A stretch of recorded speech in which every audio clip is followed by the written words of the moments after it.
Assalamualaikum warahmatullahi wabarakatuh. Halo kakak hebat kelas 6. Bagaimana kabarnya hari ini? Semoga selalu dalam keadaan sehat ya kak ya. Nah, berjumpa lagi dengan Miss Wahyu dalam pelajaran tematik.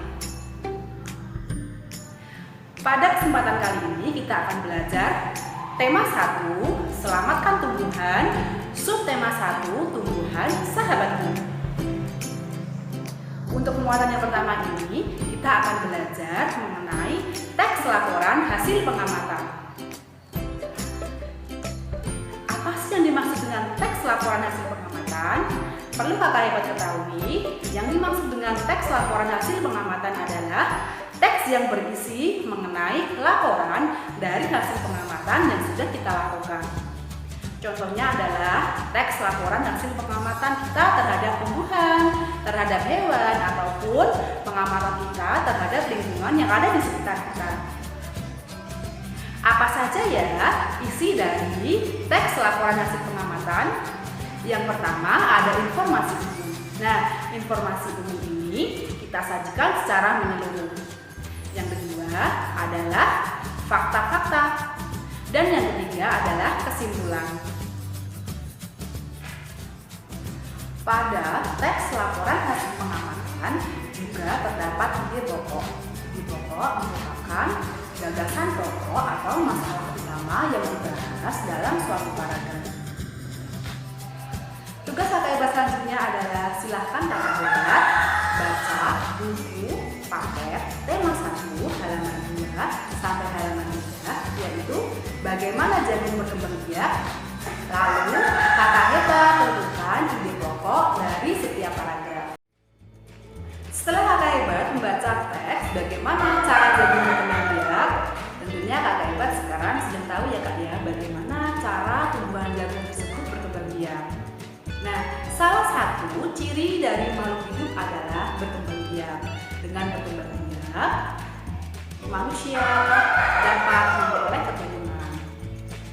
Untuk tumbuhan, dengan berkembang biak, tumbuhan tersebut akan menjadi lebih banyak atau akan bertambah banyak.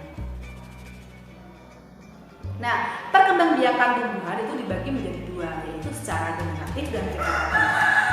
Yang pertama, kita akan membahas perkembangbiakan tumbuhan secara generatif. Perkembangbiakan tumbuhan secara generatif adalah perkembangbiakan yang melalui peleburan sel kelamin jantan dan betina. Perlu kakak hebat ketahui ya kak ya, bahwa tumbuhan itu mempunyai sel kelamin jantan dan betina yang terdapat pada bunga. Nah, sel kelamin jantan pada tumbuhan itu berupa organ sel, sedangkan sel kelamin betina pada tumbuhan disebut dengan putik. Perkembangbiakan generatif ini biasa kita sebut dengan penyerbukan. Nah, penyerbukan adalah proses jatuhnya benang sari di atas kepala putih. Ada macam-macam penyerbukan. Yang pertama adalah penyerbukan sendiri. Pada penyerbukan sendiri, benang sari jatuh di atas kepala putih bunga itu sendiri. Yang kedua adalah penyerbukan tetangga. Pada penyerbukan tetangga, benang sari jatuh di atas kepala putih bunga lain tetapi masih dalam satu bunga. Yang ketiga adalah penyerbukan silang. Pada penyerbukan silang, benang sari jatuh di atas kepala putih bunga lain tetapi berbeda tumbuhan. Yang keempat adalah penyerbukan basah. Pada penyerbukan basah ini, benang sari jatuh di atas kepala putih bunga lain yang berbeda varietas.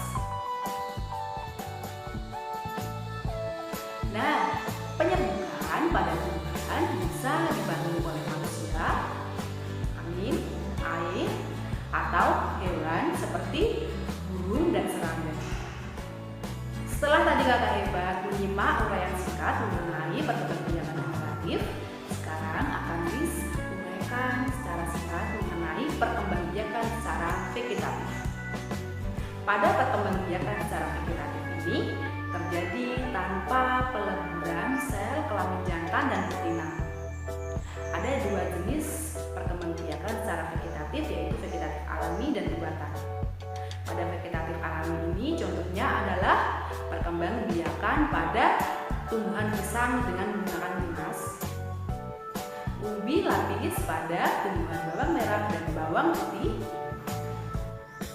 Umbi batang pada kentang dan umbi akar pada singkong.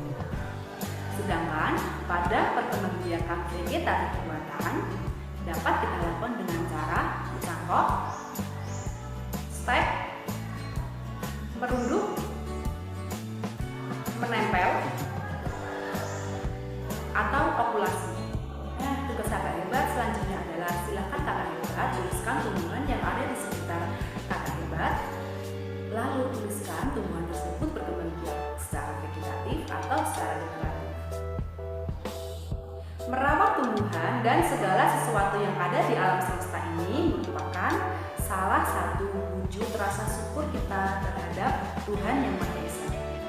Di mana wujud rasa syukur kita terhadap Tuhan Yang Maha Esa juga merupakan pencerminan dari nilai-nilai Pancasila.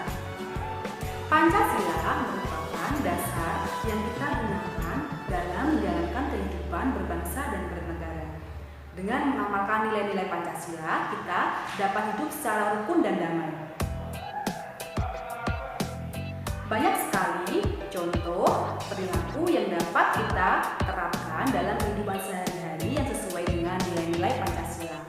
Yang pertama adalah sila pertama Pancasila yang berbunyi ketuhanan yang Maha Esa. Pada sila pertama Pancasila ini terkandung makna bahwa kita harus bertakwa dan beriman kepada Tuhan Yang Maha Esa.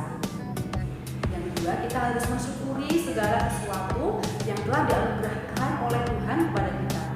Dan yang ketiga, kita harus saling menghormati terhadap pemeluk agama lain. Yang kedua adalah sila kedua Pancasila. Pada sila kedua Pancasila ini mengandung makna mengenai persamaan derajat kepada manusia serta persamaan hak dan kewajiban. Contoh dari pengamalan nilai kedua Pancasila ini adalah kita menggalang dana untuk korban bencana alam, dan juga kita saling menyayangi dan saling rukun dengan teman satu kelas. Selanjutnya adalah sila ketiga Pancasila, di mana sila ketiga Pancasila ini merupakan usaha untuk menuju masyarakat Indonesia yang bersatu. Contoh dari sila ketiga Pancasila ini sangat banyak ya Kak ya. Misalnya kakak hebat bergotong royong membersihkan selokan, menanam bunga di taman bersama teman-teman, bisa juga merawat bunga bersama keluarga di rumah. Nah, tugas kakak hebat selanjutnya adalah silakan kakak hebat tuliskan pengamalan sila Pancasila, sila pertama, sila kedua, dan sila ketiga yang sudah kakak hebat lakukan. Sekian video pembelajaran dari Miss Wahyu. Semangat dalam mengerjakan tugas ya Kak ya. Semoga kita semua dalam keadaan sehat dan tetap patuhi protokol kesehatan. Wassalamualaikum.